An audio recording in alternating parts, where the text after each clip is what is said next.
చేత ఎన్ని దుష్కర్మలు ఉన్నా అన్నిటినీ కూడా నేను నా పాదముల దర్శనము వలన కలిగిన పుణ్యము చేత ఉత్పన్నమైన అనుగ్రహము వలన భేదిస్తాను, నీ పాపములు పోగొడతానని చెప్పడానికి గద ఉంటుంది.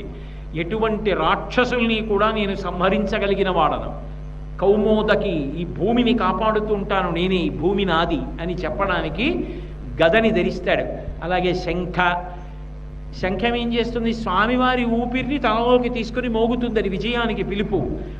ఈ మైకు నా ముందు ఎలా కూర్చుందో అలా ఆయన ముందు నేను కూర్చుంటే నాలో ఆయనే కూర్చుని నా చేత పలికించి నన్ను ధన్యుణ్ణి చేస్తూ ఉంటాడు. నా చేతి శంఖము నా ఊపిరి చేత మోగినట్టు నా అనుగ్రహము కలిగిన నాడు నా వాక్కులు నీ నుండి బయటికి వచ్చి నా శంఖమవుతావు నువ్వు. అంత కీర్తినిస్తాను. పలికెడిది భగవతమట పలికించు విభుండు రామభద్రుండట, నే పలికిన భవహరమగునట పలికద వేరుండు గాథ పలుకగనేలా అంటారే పోతన గారు.